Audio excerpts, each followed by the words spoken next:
Hello बच्चों and welcome to once again. आज हम लोग बात करेंगे बेटा केमिस्ट्री की यूनिट नंबर 2 की। Unit number 2 solution. ठीक है, अब सॉल्यूशन है क्या? सबसे बड़ी बात, अभी तक बच्चे क्या मानते हैं, पानी के अंदर हमने नमक को मिला दिया वो सॉल्यूशन बन गया, पानी के अंदर हमने चीनी को मिला दिया वो सॉल्यूशन बन गया। क्या सिर्फ यही चीजें सॉल्यूशन होती हैं या इसके अलावा कुछ और सॉल्यूशन भी होता है?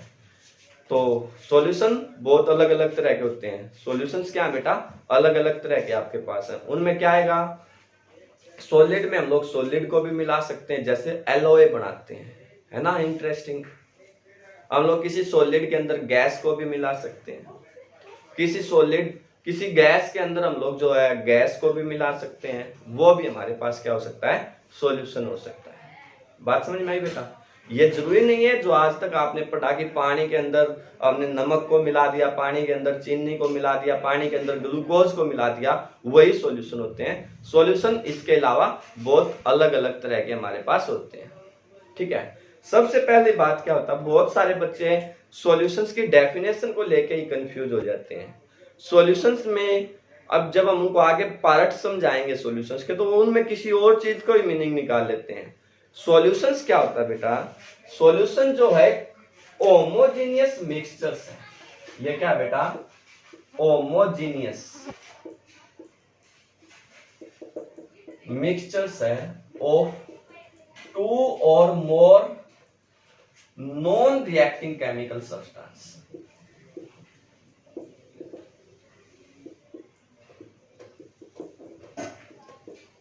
जो केमिकल सब्सटेंस आपस में रिएक्शन नहीं करते हैं ना बेटा, उनका एक होमोजेनियस मिक्सचर्स है। अब सबसे बड़ा क्वेश्चन यही होता है, बहुत सारे बच्चे होमोजेनियस को बोलते हैं सर कि होमोजेनियस तो आपने हमें पढ़ा था सेम फेज होता है, और अगर जब होमोजेनियस सेम फेज होता है तो फिर सॉलिड लिक्विड के अंदर डालेंगे तो होमोजेनियस कैसे हो सकता है, वो तो डिफरेंट फेज हो गए, है ना। अगर सॉलिड और गैस को मिलाएंगे तो सर वो तो डिफरेंट फेज हो गए, वो होमोजेनियस कैसे हो सकता है? तो एक बात हमेशा याद रखिए बेटा, यहां पे जब हम लोग होमोजेनियस की बात करते हैं ना, तो वो क्या है, चाहे वो भले ही डिफरेंट फेज से हो,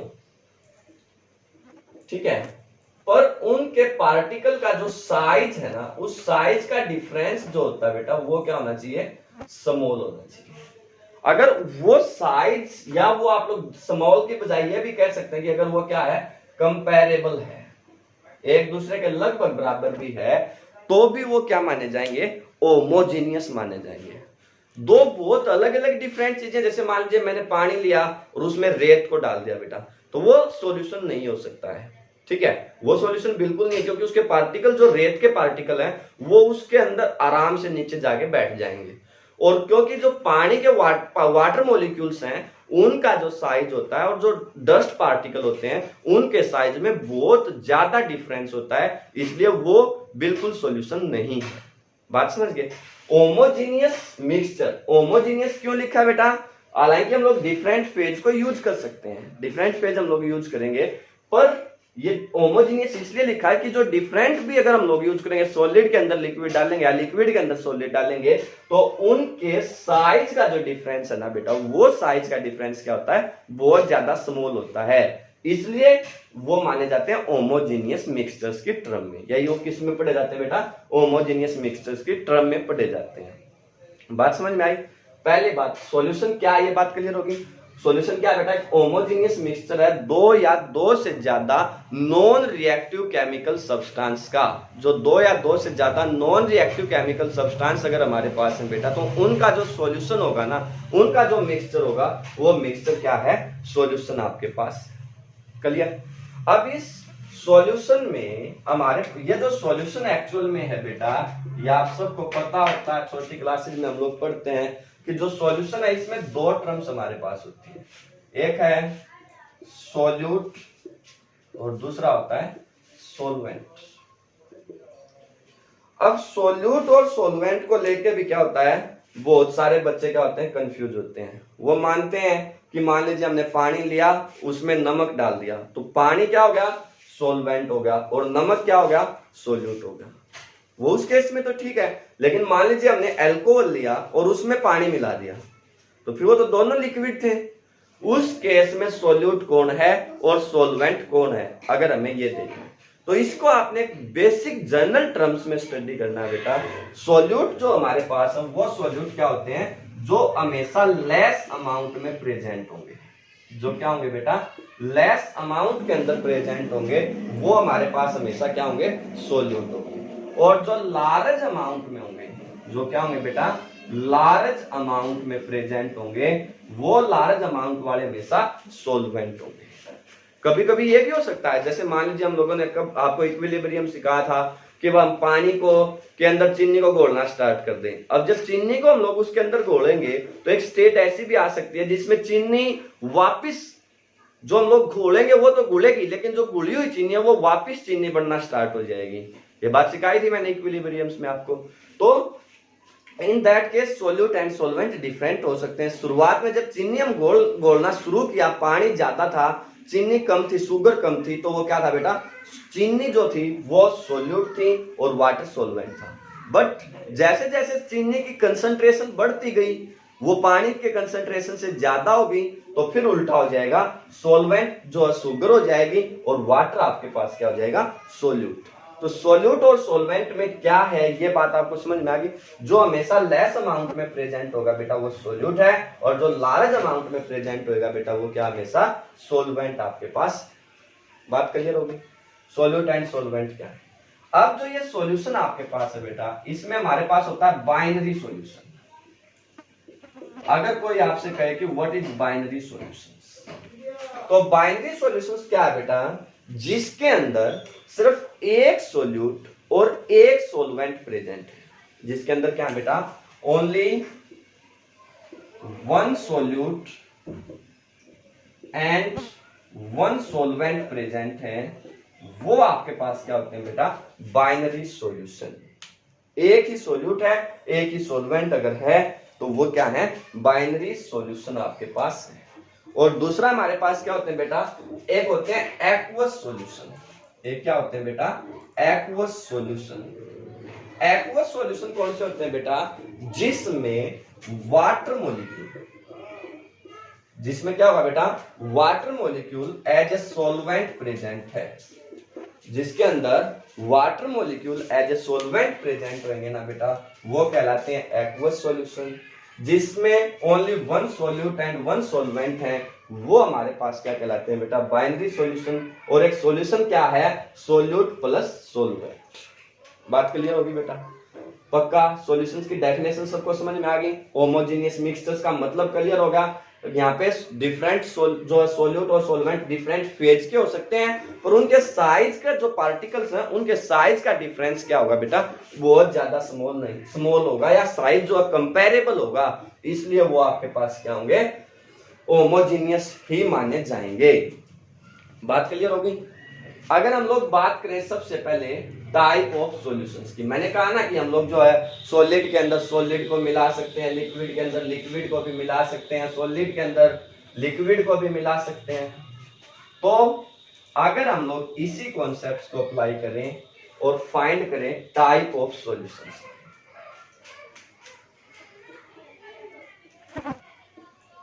टाइप ऑफ सॉल्यूशंस, तो जो सॉल्यूशन है बेटा हमारे पास में, वो nature of solute and solvent, किसके बेटा, nature of solute and solvent, उसके अकॉर्डिंगली हमारे पास क्या होते हैं, 9 प्रकार से 9 टाइप्स हमारे पास क्या है, पॉसिबल होंगी बेटा। कितनी टाइप पॉसिबल होंगी, 9। किसके आधार पे, जो भी नेचर है, फिजिकल स्टेट आप लोग कह सकते हैं, nature of solute and solvent, solute and solvent, उसके आधार पे हमारे पास जो भी सॉल्यूशन है वो सॉल्यूशंस क्या है, 9 प्रकार से हैं। कैसे लिखने बेटा, आप लोग लिखिए इस तरह से, सीरियल नंबर, जो है सोल्यूट, सॉल्वेंट, उस सॉल्यूशन का नाम क्या होगा, नेम ऑफ द सॉल्यूशन, ठीक है, नेम ऑफ सॉल्यूशन, और नेक्स्ट आपके पास क्या होगा, उसके एग्जाम्पल क्या हैं। तो ये आप लोगों ने पढ़ना, इसके अकॉर्डिंगली 9 टाइप्स के आपके पास होंगे बेटा। ठीक है, आप लोग क्या करो, सॉल्वेंट को फिक्स कर लीजिए। मान लीजिए आपने क्या किया, सॉलिड सॉलिड सॉलिड 3 बार लिखा बेटा, फिर लिखो लिक्विड लिक्विड लिक्विड गैस 3 बार, फिर गैस गैस और गैस, 3 बार सॉलिड, 3 बार लिक्विड, 3 बार गैस। सॉल्यूट को चेंज करते रहिए बेटा, सॉलिड लिक्विड और गैस। फिर दोबारा से आप लोग ऐसे ही चलेंगे, सॉलिड लिक्विड गैस, फिर दोबारा से सॉलिड लिक्विड और गैस। बात समझ गए बेटा। फिर नेक्स्ट हमारे पास क्या, type of, name of the solutions क्या होगा, वो बहुत सिंपल सा काम है। नेम ऑफ द सॉल्यूशंस में आपने क्या करना है, जो भी सॉल्यूट एंड सॉल्वेंट आपके पास हैं उनके बीच में जस्ट इन लगाना बेटा। क्या करना है, सॉल्यूट एंड सॉल्वेंट के बीच में इन लगाना। इसको क्या लिखेंगे बेटा आप लोग, सॉलिड इन सॉलिड। इसका नाम क्या लिखेंगे बेटा, सॉलिड इन सॉलिड। बात समझ गए। अब वो आपसे पूछेगा सॉलिड इन सॉलिड के एग्जांपल्स क्या होंगे, क्योंकि आपको ये तो पता चल गया कि बेटा ये सॉल्यूशंस हैं, पर अब हमें ये देखना कि इनके एग्जांपल्स क्या होंगे। सॉलिड इन सॉलिड का बेस्ट एग्जांपल क्या होता है बेटा, एलॉय। जो एलॉयज होते हैं वो आपको पता है होमोजेनियस मिक्सचर्स होते हैं 2 और मोर देन मेटल्स के, तो वो क्या है, सॉलिड इन सॉलिड सॉल्यूशंस के एग्जांपल आपके पास है। बात समझ गए। दूसरा लिक्विड, दूसरा क्या है, इन सॉलिड। नेक्स्ट क्या है बेटा, लिक्विड इन सॉलिड। क्या है बेटा, लिक्विड इन सॉलिड। अब जब आपसे कहा जाए यहां पे क्या है, लिक्विड कम है और सॉलिड आपके पास क्या है, ज्यादा है, तो उसमें आप लोग कहेंगे हाइड्रेटेड साल्ट। हाइड्रेटेड साल्ट, समुद्रों में जो बहुत सारा पानी जो आप लोगों के पास पड़ा हुआ होता है और उसमें नमक जो है बहुत कम अमाउंट में होता है, तो इसलिए वो क्या है, हाइड्रेटेड साल्ट। बात समझ में आई बेटा। तीसरा क्या है, गैस सॉलिड, तो इसको क्या लिखेंगे आप लोग, गैस इन सॉलिड। इसका नाम क्या लिखेंगे बेटा, गैस इन सॉलिड। और इसका एग्जांपल क्या होगा, जो डिजोल्व्ड गैस होते हैं in the minerals, dissolved gas in minerals. जैसे आजकल आरओज वगैरह लगाते हैं तो उन सब में क्या होता है, वो गैस डिजोल्व की जाती है बेटा, तो वो क्या है, गैस इन सॉलिड आपके पास है। या इसका एक एग्जांपल ये भी याद रख सकते हैं, हाइड्रोजन गैस इन प्लेटिनम। बात क्लियर होगी। थर्ड आप लोग क्या है, नेक्स्ट फोर्थ क्या हो जाएगा बेटा, सॉलिड लिक्विड, तो क्या लिखेंगे इसको, सॉलिड इन लिक्विड। क्या लिखेंगे बेटा, सॉलिड इन लिक्विड। और सॉलिड इन लिक्विड इसमें आपके पास क्या आएंगे, जैसे साल्ट, कोई भी आप लोग है साल्ट को वाटर के अंदर डिजोल्व कर देते हैं, चीनी को जो वाटर के अंदर डिजोल्व कर देते हैं, ग्लूकोज को वाटर के अंदर डिजोल्व कर देते हैं, तो वो सभी क्या, सॉलिड इन लिक्विड आपके पास होते हैं बेटा। नेक्स्ट क्या है, liquid in liquid. Liquid in liquid, तो इसमें क्या है, जैसे अल्कोहल होती है, अल्कोहल में जनरली मैंने आपको बताया कौन सी बेटा, इथेनॉल है, उसको आप लोग वाटर में डिजोल्व कर सकते हैं। ईथर अगर आपके पास है उसको, या एसिटिक एसिड को या मिथेनॉल को अगर वाटर के अंदर डिजोल्व करते हैं तो वो क्या बेटा, लिक्विड इन लिक्विड। बात समझ में आई। इसके बाद क्या है, नेक्स्ट क्या होगा बेटा, लिक्विड जो gas in liquid. Gas in liquid. अब गैस इन लिक्विड में आपके पास क्या होता है बेटा, जितनी भी ये जो सॉफ्ट ड्रिंक्स वगैरह होती हैं उन सब में क्या होता है, लिक्विड के अंदर गैस डिजोल्व होती है। ठीक है, या इसका सबसे बेस्ट एग्जांपल क्या होता है, O2 इन वाटर। एयर जो वाटर के अंदर जो ऑक्सीजन गैस प्रेजेंट है, तो वो आपके पास क्या है, गैस इन लिक्विड। बात समझ में आई बेटा। अगर बात करें सॉलिड गैस की, तो ये क्या लिखा जाएगा बेटा, सॉलिड इन गैस। क्या लिखा जाएगा बेटा, ये सॉलिड इन गैस। तो सॉलिड इन गैस ये क्या होता है बेटा, जो कपूर आप लोगों ने देखा होगा ना, अगर हम लोग कपूर्स को यूज करते हैं तो वो कपूर इमीडिएटली वेपर्स बन के उठ जाते हैं। तो ये क्या है बेटा, कैम्फोर। जो कैम्फोर आपके पास होता है उसके अंदर जो है इन नाइट्रोजन गैस, कपूर के अंदर क्या होती है बेटा, नाइट्रोजन गैस होती है, जो वो क्या है, सॉलिड इन गैस का एग्जांपल है। इसके बाद liquid gas, liquid in gas अगर आपसे कहा जाएगा तो इसमें क्या है, ह्यूमिडिटी। जो हमारे पास हवा है ना, उसमें एक आधी बार वाटर ड्रॉपलेट आ जाते हैं, धुंध जिसको आप लोकल भाषा में बोल देते हैं, तो वो भी क्या है, एग्जाम्पल है लिक्विड इन एयर गैस का।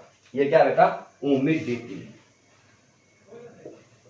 इसका बेस्ट एग्जाम्पल क्या है बेटा, ह्यूमिडिटी इन एयर। और लास्ट क्या है, गैस, तो उसको क्या लिखेंगे बेटा, गैस इन गैस। 9th क्या हुआ बेटा, गैस इन गैस। और इसके एग्जाम्पल क्या है, O2 प्लस N2। जो भी हमारा इन्वायरमेंट बन रहा है, एयर जो हमारा है वो क्या है, ऑक्सीजन एंड नाइट्रोजन गैस से मिलकर बना हुआ है। बात समझ में आई बेटा। On the basis of the physical nature, जो भी सॉल्यूट एंड सॉल्वेंट हैं उनके नेचर के आधार पे हमारे पास क्या होते हैं, सॉल्यूशन 9 प्रकार के हैं। करना क्या है, आपने सॉल्वेंट को फिक्स किया, सॉलिड सॉलिड सॉलिड 3 बार लिखा, लिक्विड लिक्विड लिक्विड 3 टाइम्स लिखा, गैस गैस गैस 3 टाइम्स लिखा, फिर solute solid liquid gas, solid liquid gas, solid liquid gas, ऐसे चेंज करते चलेंगे।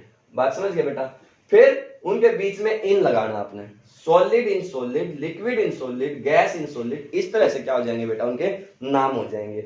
और मेन फोकस आपने किस पे करना है, उनके एग्जाम्पल्स के ऊपर। मेन फोकस किस पे करना है बेटा, उनके एग्जाम्पल्स के ऊपर आपने फोकस करना होगा। बात क्लियर होगी बेटा सबको। अब याद करिए बेटा, +1 में मैंने आपको सॉल्यूशन से रिलेटेड कुछ टर्म्स पढ़ाई थी, नॉर्मेलिटी, मोलरिटी, मोल कॉन्सेप्ट पढ़ाए थे ना, उनको याद करिए आप दिमाग में एक बार क्या होते हैं। किसी बच्चे को कुछ याद आए या ना आए, हम लोग क्या करते हैं, उन्हीं को वापस दिमाग में लेके आते हैं और उन्हीं को वापस याद करते हैं भाई।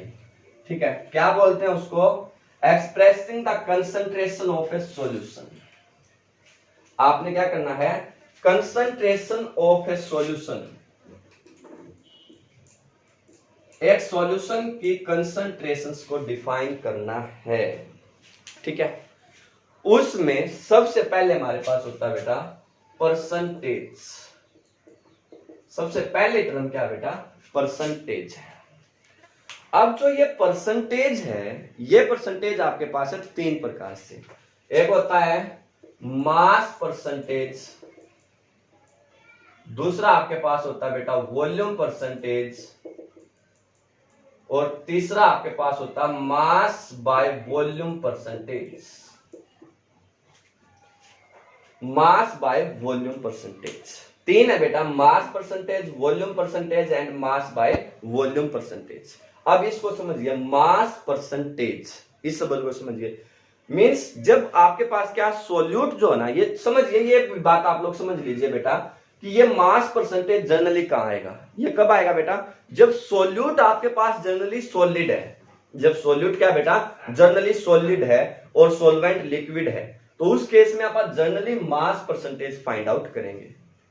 ठीक है, और वॉल्यूम परसेंटेज कब फाइंड आउट करेंगे बेटा, जब हमारे पास सॉल्यूट जो है वो लिक्विड या गैस हो जाए। जब सॉल्यूट हमारे पास लिक्विड या गैस हो जाए, क्योंकि उनकी फिर हमें क्या होगी, वॉल्यूम दी हुई होगी, मास कम होता है उनका।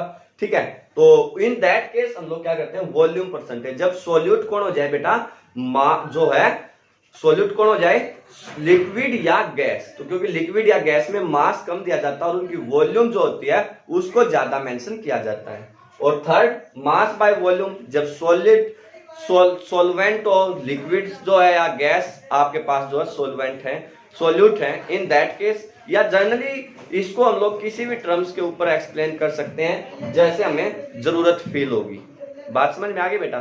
तो सबसे पहले अगर हम लोग बात करें मास परसेंटेज की, अगर सबसे पहले हम लोग जो है मास परसेंटेज को सॉल्व करें, मास परसेंटेज क्या होता है, तो आप लोग क्या कहेंगे, इस जो भी कंपोनेंट जिसकी भी आपने निकालना, चाहे सोल्यूट का निकालना है चाहे सोलवेंट का निकालना है, जो भी कंपोनेंट आप लोग यूज कर रहे हैं उस कंपोनेंट का मास बाय में मास ऑफ सॉल्यूशन, क्या कहेंगे, mass of the component by mass of the solutions और मल्टीप्लाई बाय 100। अगर सोल्यूट निकालना है बेटा तो मास of solute by mass of solution multiply by 100। अगर सोलवेंट निकाला तो mass of solvent by mass of solution multiply by 100। अगर हम लोग करते हैं तो हमारे पास क्या जाएगा, मास परसेंटेज, क्योंकि यहाँ पे मास बाय मास किया गया है तो इसको हम लोग generally W by W form में इसको लिख देते हैं बेटा। ये जो जनरली क्या लिखा जाता है, W by W percentage form, means क्योंकि वेट ही होता है मास। दूसरा वॉल्यूम परसेंटेज अगर आप लोग फाइंड आउट करेंगे बेटा, वॉल्यूम परसेंटेज तो सेम वे होगा, क्या लिखेंगे, volume of the given component, volume of the component divide by volume of the solution, volume of the solution, volume of the component multiply by volume of solution और divide by volume of solution and multiply by 100। ये क्या है, volume percentage. लिखते क्या है बेटा इसको, V bye V percentage. ये क्या है, V बाय V आपके पास होता है। समझ में आई बात। और अगर आपसे कहा जाता मास बाय वॉल्यूम, अगर क्या कहा जाता बेटा, मास बाय वॉल्यूम, तो आप लोग क्या कहेंगे, मास ऑफ द कंपोनेंट और by volume of the solution, volume of the solution और multiply by 100। Mass of the component by volume of solution multiply by 100। ये आपके पास क्या हो जाएगी बेटा, मास बाय वॉल्यूम परसेंटेज। बात समझ गए बेटा। परसेंटेज क्या है, परसेंटेज का मतलब तो आप 12th क्लास के स्टूडेंट है सभी समझते होंगे, 100 में से कितना हिस्सा है वो परसेंटेज है। ठीक है, तो परसेंटेज क्या, मास परसेंटेज, वॉल्यूम परसेंटेज और मास बाय वॉल्यूम परसेंटेज। ये ध्यान जरूर रखेंगे बेटा, मास परसेंटेज जनरली जब सॉलिड सॉल्यूट होता है तब निकालते हैं हम लोग, क्योंकि सॉलिड सॉल्यूट में ये हमारे पास क्या होता है, मास आता है। ठीक है, और वॉल्यूम लिक्विड या गैस सॉल्वेंट है तब हम लोग जो है जनरली सॉल्यूट है, सॉरी लिक्विड, जो वॉल्यूम परसेंटेज कब निकालेंगे, जब लिक्विड या गैस आपके पास सॉल्यूट है तो हम लोग जो क्या करते हैं, वॉल्यूम परसेंटेज फाइंड आउट करने की कोशिश ज्यादा फोकस करेंगे। क्लियर। इसके बाद सेकंड जो कंपोनेंट है बेटा, या जो सेकंड टर्म हमारे पास होती है वो होती है स्ट्रेंथ। जो स्ट्रेंथ आपके पास है बेटा, वो स्ट्रेंथ क्या है, देखो इसको याद रखना है, तरीका बताता हूं आपको। इसको याद रखिए बेटा, ग्राम पर लीटर, ऐसे करके। स्ट्रेंथ को कैसे याद रखो, ग्राम पर लीटर। यूनिट में जिस चीज को जितना याद रखने की कोशिश करोगे ना, वो उतनी लॉन्ग टर्म के लिए आपको याद रहेगी। ये क्या है, ग्राम पर लीटर का मतलब क्या है, ग्राम यहाँ पे मास और लीटर वॉल्यूम है, तो ये क्या, मास ऑफ द जो है सॉल्यूट। यहाँ पे ये शब्द फिक्स्ड है कि mass of the solute in gram by volume of solution in litre. ये क्या है बेटा, स्ट्रेंथ आपके पास क्या है, mass of the solute in gram by volume of solution, volume of solution in litre. Mass of solute in gram by volume of solution in litre, that's known as the strength. किसी भी solution की जो strength है बेटा वो क्या है, mass of solute in gram by volume of solution in litre. बात समझ गए। इसके बाद थर्ड जो कॉन्सेप्ट हमारे पास होता है बेटा वो होती है मोलरिटी। +1 में भी ये बात मैंने आपको बताई थी बेटा, मोलरिटी अलग चीज होती है और मोलरिटी अलग चीज होती है। अभी हम लोग किसको पढ़ रहे हैं, मोलरिटी को, और इस मोलरिटी को हम लोग लिखते हैं कैपिटल M से। मोलरिटी को किससे लिखते हैं बेटा, कैपिटल M से। और याद क्या रखना आपने, मोल पर लीटर। क्या याद रखो बेटा इसको, मोल पर लीटर।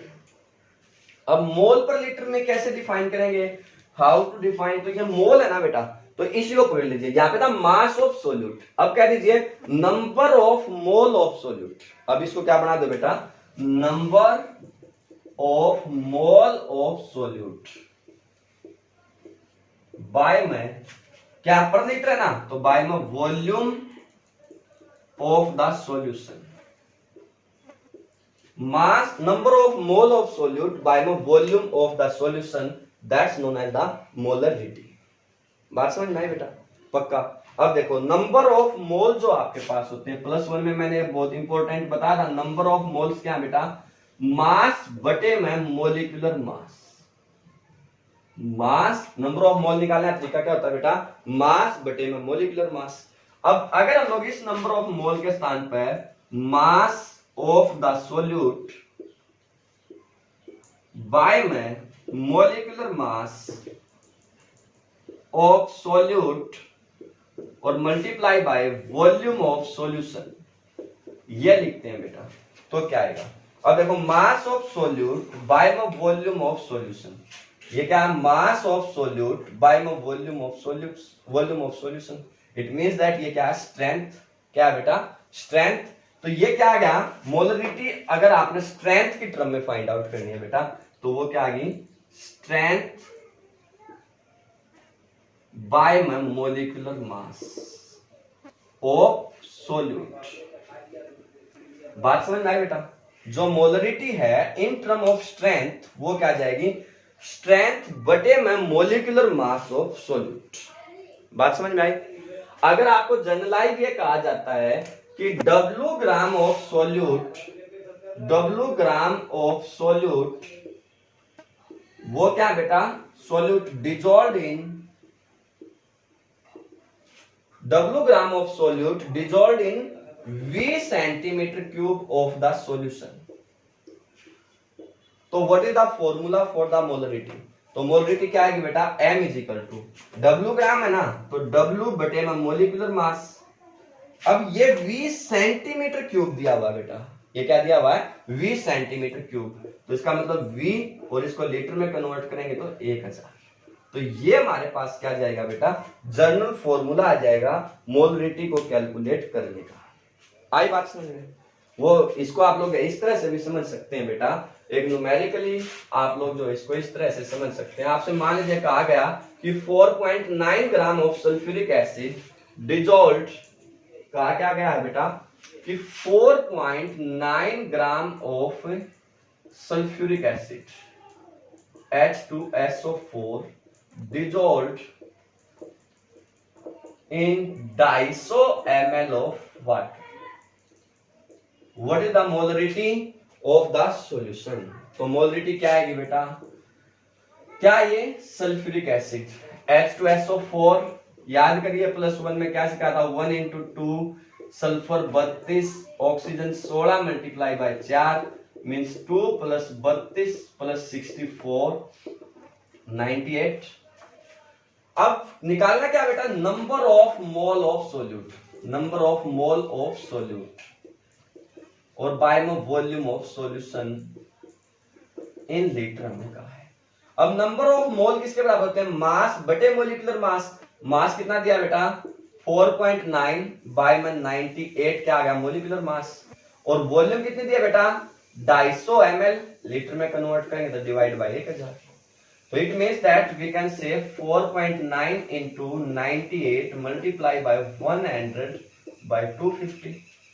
तो इस 0 से 0 25 चौका 100 9 2 10 डेसिमल को कन्वर्ट करने के लिए तो 20 मोलर्स। तो वो क्या जाएगा बेटा? 20 मोलर सॉल्यूशंस आपके पास जनरली फॉर्म हो जाएगा। बात समझ में आ गई? तो इसको सॉल्व करना आपने थोड़ा सा उल्टा कर दिया शायद मैंने, इसका जो खत्म करने के लिए 10 नीचे आएगा ना 1/10, तो ये 2 से 2 कैंसिल होगा, तो ये क्या बचेगा? 2/10। क्या बचेगा बेटा? 2/10 मीन्स 0.2। क्या आ जाएगा बेटा? 0.2 मोलर सॉल्यूशन आपके पास फॉर्म हो जाएगा। Clear? How to prepare molarity क्या है, ये बात सबको समझ में आ गई बेटा? Molarity number of mole of solute by volume of solution, या strength by molecular mass of solute, या W बाय मोलिकुलर मास 1000 बटे में V। ये 3 फॉर्मूले आप लोगों ने क्या करने होंगे बेटा? मोलरिटी के याद रखने होंगे। बात समझ में आई कि नहीं आई? इसके बाद इसमें एक बात और याद रखनी है बेटा आपने, वो क्या है? अगर ये तो बात थी सल्फ्यूरिक एसिड की, लेकिन अगर वो कहता कोई भी आयनिक सॉलिड, अगर वो क्या कहता बेटा? आयनिक सॉलिड। अब जब +1 में मैं आपको पढ़ा रहा था तो मैंने बताया था आयनिक सॉलिड का हमेशा क्या निकलता बेटा? फॉर्मूला मास। क्या निकलता है बेटा? फॉर्मूला मास। और अगर फॉर्मूला मास निकलेगा तो क्या आएगी बेटा? फॉर्मेलिटी। मोलरिटी का इनाम क्या हो जाएगा बेटा? उसमें फॉर्मेलिटी। वो किसके बराबर हो जाएगी? यहाँ पे क्या था? Number of mole of solute था ना, यहाँ पे क्या था? Number of mole of solute by volume of solution, means mass of solute bye molecular मास। तो यहाँ पे आप लोग लिख दीजिएगा मोलिकुलर मास की बजाय formula mass of the ionic solid. ये कन्वर्ट किस में जाएगा बेटा? Formula mass of the ionic solid. आई बात समझ में? क्योंकि ये बात मैंने आपको +1 में अच्छे से समझाई थी कि मोलिकुलर मास और मोलरिटी फॉर्मेलिटी किस तरह से आप लोगों ने कन्वर्ट करना है। आयनिक सॉलिड में फॉर्मेलिटी या फॉर्मूला मास आएगा, जनरल सॉलिड कोई भी है तो उसमें क्या आता है? मोलिकुलर, अगर मोलिक्यूल्स है तो मोलिकुलर मास आएगा, एटम होता तो एटॉमिक मास आता। बात समझ गए बेटा अच्छे से सभी? इसके बाद जो नेक्स्ट टर्म हमारे पास होती है वो नेक्स्ट टर्म है बेटा नॉर्मेलिटी। वो क्या है? नॉर्मेलिटी। इसको और बहुत ध्यानपूर्वक समझिएगा बेटा कि नॉर्मेलिटी हमारे पास क्या होती है। हालांकि वही +1 वाली है नॉर्मेलिटी। किससे लिखेंगे इसको बेटा? कैपिटल एन से। नॉर्मेलिटी को किससे लिखेंगे बेटा? कैपिटल एन से। याद क्या रखेंगे? ये क्या होते हैं? Number of gram equivalent. Number of gram equivalent. चलो पहले लिखते हैं इसको, number of gram equivalent bye volume of the solution. Number of gram equivalent bye volume of the solution. बात समझ गए बेटा? बस नॉर्मेलिटी मोल, देखो यहां पे मैं लिखता हूं इसके पैरेलल में मोलरिटी। मोलरिटी हमने क्या बताई थी बेटा आपको? M = number of mole of solute, mole of solute by volume of solution in litre. ये भी इन लीटर है बेटा। तो बदला क्या? यहां पे थे number of mole of solute, यहां पे आगे number of gram equivalent of solute. तो अब क्वेश्चन ये है कि ये नंबर ऑफ ग्राम इक्विवेलेंट क्या होते हैं? जो नंबर ऑफ ग्राम इक्विवेलेंट हैं वो कैसे निकालेंगे? देखो बेटा जो नंबर ऑफ मोल थे वो निकालने का तरीका क्या था? मास बाय मोलिकुलर मास। क्या तरीका था बेटा? मास बाय मोलिकुलर मास। अब नंबर ऑफ ग्राम इक्विवेलेंट निकालने का तरीका क्या है? Number of gram equivalent. तो उसको निकालने का तरीका क्या है बेटा? मास बटे में इक्विवेलेंट मास। ये क्या है? नंबर ऑफ मोल्स किसके बराबर होते हैं बेटा? मास बटे में मोलिकुलर मास। और नंबर ऑफ ग्राम इक्विवेलेंट किसके बराबर होते हैं? मास बाय में इक्विवेलेंट मास। लेकिन क्वेश्चन सर कि ये इक्विवेलेंट मास क्या होते हैं बच्चों? तो इक्विवेलेंट मास क्या होते हैं? ये क्या होंगे बेटा? देखो एक चीज याद रखिए, जनरली इसको सोल्व करते हैं आप एसिड, बेस या किसी साल्ट के केस में, या कोई एलिमेंट भी हो सकता है बेटा, ठीक है, या कोई साल्ट हो सकता है, साल्ट भी लिख लेते हैं आप। अब अगर कोई एसिड है बेटा तो एसिड की हमेशा हम लोग क्या निकालते हैं? बेसिसिटी। एसिड की हमेशा क्या निकालते हैं बेटा? बेसिसिटी। बेसिसिटी क्या होती है? कोई भी एसिड जितने एचाइन प्रोड्यूस कर सकता है, कोई भी एसिड जितने एचाइन प्रोड्यूस कर सकता है वो क्या? उसकी बेसिसिटी। बेस क्या होते हैं बेटा? बेस की हमेशा क्या निकालते हैं आप? एसिडिटी। बेस की क्या निकालते हैं बेटा? एसिडिटी। और एसिडिटी क्या होती है? कोई भी बेस जितने OH नेगेटिव आयन प्रोड्यूस कर सकता है। बात समझ गए? इक्विल एलिमेंट है तो उसके आप लोगों ने फाइंड आउट करनी होती है वैलेंसी। उसकी क्या फाइंड आउट करनी होती है बेटा? वैलेंसी। और साल्ट है तो उसकी आप लोग लिखेंगे पॉजिटिव वैलेंसी, मींस जो उसमें कैटायन आपके पास है उनकी वैलेंसी आपको चाहिए। देखो बेटा आप क्या करना है? इक्विवेलेंट मास फाइंड आउट करना है। इक्विवेलेंट मास फाइंड आउट करना, अगर एसिड का फाइंड आउट करना, मान लीजिए मैंने लिखा इक्विवेलेंट मास ऑफ एसिड, तो वो किसके बराबर होगा? Molecular mass of acid by में क्या आती है एसिड की? बेसिसिटी। तो बाय में क्या आ जाएगा बेसा? बेसिसिटी। बात समझ गए? अगर इक्विवेलेंट मास ऑफ यहीं पे वो कह देता ऑफ बेस बताइए भाई, तो आप क्या कहते हैं, molecular mass of base divide by में एसिडिटी। अगर वो आपसे कहता इक्विवेलेंट मास ऑफ जो है एलिमेंट बताइए, किसी भी एलिमेंट का जनरली, तो आप लोग क्या कहते हैं उसका मॉलिक्यूलर मास, या एलिमेंट है तो एटॉमिक मास भी हो सकता है, ऑफ द एलिमेंट, और डिवाइड बाय में क्या आ जाएगा बेटा उसकी वैलेंसी। समझ गए, क्या आ जाएगी बेटा बाय में वैलेंसी। और अगर साल्ट होता, किसी भी साल्ट का अगर आप लोगों ने atomic mass equivalent mass find out करना है, तो वो क्या आएगा बेटा molecular mass of the, molecular नहीं फॉर्मूला मास, साल्ट का हमेशा क्या आता है फॉर्मूला मास, क्या होता है फॉर्मूला मास बाय में उसकी पॉजिटिव वैलेंसी। इस तरीके से हम लोग क्या कर सकते हैं, जो भी इक्विवेलेंट मास है, जो भी क्या है इक्विवेलेंट मास है, उस इक्विवेलेंट मास को फाइंड आउट कर सकते हैं। बात समझ गए बेटा। और इक्विवेलेंट मास अगर हमारे पास आ गया, तो उसको अगर हम इस फॉर्मूले में पुट कर देंगे, तो हमारे पास क्या आ जाएगी नॉर्मेलिटी आ जाएगी। जो इक्विवेलेंट मास है, इक्विवेलेंट मास अगर हमने निकाल दिया, तो उस इक्विवेलेंट मास को यहां रखिए, इक्विवेलेंट मास को यहां रखते ही नंबर ऑफ ग्राम इक्विवेलेंट आ जाएंगे। नंबर ऑफ ग्राम इक्विवेलेंट से हम लोग जो है कोई इस फॉर्मूले में अगर लिख देंगे, तो हमारे पास क्या आ जाएगी नॉर्मेलिटी आ जाएगी। जो नंबर ऑफ ग्राम इक्विवेलेंट को अगर हम लोग यहाँ पे रख देंगे, तो हमारे पास क्या आ जाएगी नॉर्मेलिटी आ जाएगी। क्लियर बेटा, नॉर्मेलिटी का कॉन्सेप्ट क्लियर हुआ है। इस नॉर्मेलिटी के कॉन्सेप्ट को आपने क्या करना है, बहुत अच्छे से करना है, समझना है और अच्छे से करना है, ठीक है। कल फिर हम लोग जो है दो मेन कॉन्सेप्ट और बच गए, मोल फ्रैक्शंस और जो है मोल कॉन्सेप्ट। उन जो मोल मेनली तो क्या बच गया मोल फ्रैक्शंस और मोललिटी, ये दो मेन टॉपिक बच गए। पीपीएम होता है उसकी बात करेंगे कल की वीडियो में, और इस पे बेस्ड जो इंपॉर्टेंट न्यूमेरिकल्स हैं वो कल वाली वीडियो में फिर आगे डिस्कस करेंगे, क्योंकि अब ये बहुत ज्यादा बड़ी वीडियो हो जाएगी। लेकिन वीडियो ऐसे ही आएंगी बेटा, आपने बड़ी वीडियो देखनी पड़ेगी, क्योंकि छोटी वीडियो में छोटी छोटी वीडियो अगर 10-15 मिनट की आएंगी, तो फिर उसमें ये यूनिट बहुत ज्यादा लंबी हो जाएगी। तो इसलिए थोड़ा सा ज्यादा मेहनत आप लोगों को करनी पड़ेगी, ठीक है। तो नॉर्मेलिटी के कॉन्सेप्ट को और मोलरिटी के कॉन्सेप्ट को आज आप लोग सभी बच्चे बहुत ज्यादा अच्छे से करेंगे, सॉल्यूशन को अच्छे से पढ़ेंगे। Best of luck.